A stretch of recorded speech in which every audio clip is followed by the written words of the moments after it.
తీసుకుంటే తిరిగి 4వ తారీఖు ఫిబ్రవరి 25 నాడు శాసనసభలో నివేదిక రూపంలో ప్రవేశపెట్టినటువంటి ప్రభుత్వం దీనికి సంబంధించి సహకరించిన ప్రతి ఒక్కరికి కూడా, ఎందుకంటే నిర్ణయం తీసుకొని కార్యక్రమం క్షేత్రస్థాయి దాకా పోయి పర్యవేక్షణ చేస్తూ అనేక రకాలుగా ఒడుదుడుకులు ఎదుర్కొంటూ ఈ కార్యక్రమం కొనసాగింది. అధ్యక్ష, ఇప్పుడే గౌరవ ముఖ్యమంత్రి గారు చెప్పిన ఈ కార్యక్రమం 1931 స్వాతంత్రంకు ముందు ఇటువంటి సమాచారాన్ని సేకరణ జరిగితే దాని తదుపరి ఏ బలహీన వర్గాలకు సంబంధించిన వాళ్ళు ఉన్నారో వాళ్ళంతా కూడా మేమెంతో మాకంతా ఉండాలి అసలు సమాచారం అని కులాల లెక్కలేక రకరకాల ప్రభుత్వాల ఇష్టాప్రకారంగా పథకాలు వచ్చేటువంటి. అధ్యక్ష, కానీ ఎప్పుడైతే భారత్ జోడో యాత్రలో రాహుల్ గాంధీ గారు దేశం మొత్తం తిరిగినప్పుడు చాలా వర్గాలకు అసలు ప్రాతినిధ్యమే లేదు.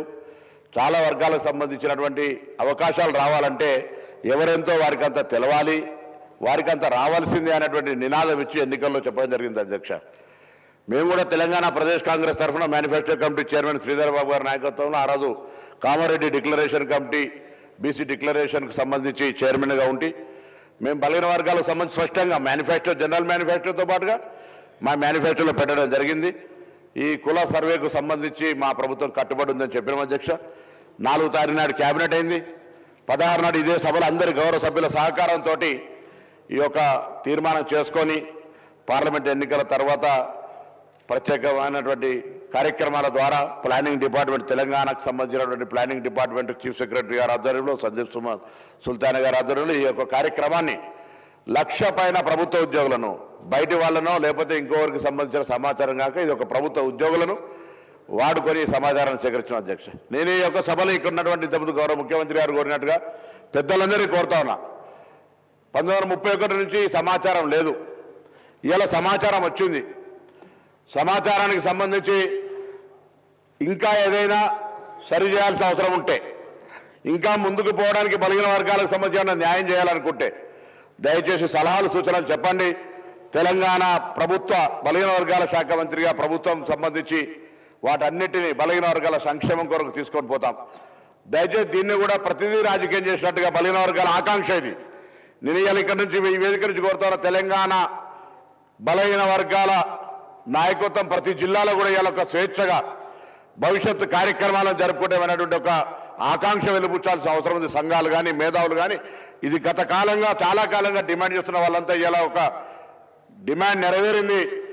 సభలో చట్టబద్ధత ద్వారా లేకపోతే ఆ తీర్మానం చేసినా కూడా అడిగినారు ఏం చట్టబద్ధత ఇలా కార్యక్రమం నిర్వహించుకొని ముందుకు వచ్చిన సందర్భంగా మేము ఒకటే అడుగుతాను, అందరూ కూడా దయచేసి ఈ యొక్క జనాభా వచ్చినటువంటి సమాచారాన్ని తీసుకొని భవిష్యత్తులో ఆయా వర్గాలకు ఎటువంటి న్యాయం చేయాలి, ఏం జరగడానికో ముందుకు తీసుకొని పోదాం. ఇవాళ చాలా మంది అంటారు ఇవాళ చాలా బలహీన వర్గాలకు సంబంధించి ఒక మంచి రోజు అంటారు. ఈ రోజు నుంచి ప్రారంభమైంది శకం. భవిష్యత్తు వాళ్ళ అభ్యున్నతికి సంబంధించి ఈ ప్రభుత్వంతో పాటుగా భవిష్యత్తులో ఎక్కడైనా ఏడైనా ఈ దేశానికి రోల్ మోడల్గా తెలంగాణ ప్రభుత్వం తీసుకున్నటువంటి యొక్క సమాచార సేకరణ బరాబర్ తెలంగాణ రాష్ట్ర యొక్క తీసుకున్నటువంటి కార్యక్రమం యావత్ దేశంలో నిన్న కూడా గౌరవ ఫ్లోరం లీడర్ రాహుల్ గాంధీ గారు పార్లమెంటు వేదికగా చెప్పినారు, తెలంగాణ ప్రభుత్వం తీసుకుంటున్న చర్యల్ని ఇది తెలంగాణ ప్రభుత్వంకే కాదు తెలంగాణ ప్రాతినిధ్యం వహిస్తున్న ప్రజాప్రతినిధికి కూడా గౌరవం అనే మాట చెప్తారు. ఇటువంటి ఒక అవకాశాన్ని కల్పించడానికి అందరూ కూడా అధికార పక్షమా, ప్రతిపక్షమా, మిత్రపక్షమా, ఇంకొక విపక్షమా సంబంధాలు అందరూ కూడా ఇలా నిజంగా బలహీన వర్గాలకు సంబంధించి గొత్తెత్తి వారికి న్యాయం చేయాలనే డిమాండ్ చేసే ప్రతి రాజకీయ పార్టీ దీన్ని స్వాగతించి దీని భవిష్యత్తు ప్రణాళికకు సలహాలు ఇచ్చి కార్యక్రమాన్ని ఏ విధంగా తీసుకుపోవాలి అనేటువంటి మాట చెప్పి ముందుకు పోవాలని కోరుతాను. ఎందుకంటే ఇది ఒక డైరెక్షన్. ఇవాళ నిర్ణయం నుంచి నివేదిక వచ్చిన తర్వాత ముందుకు పోవడానికి తీసుకునే రోడ్ మ్యాప్కు సంబంధించి సభలో చర్చకు పెట్టడం జరిగింది. దీని ద్వారా రోడ్ మ్యాప్ నిర్ణయించినట్టయితే భవిష్యత్తులో అందరికీ ఒక మంచి మార్గదర్శనం దొరుకుతుంది.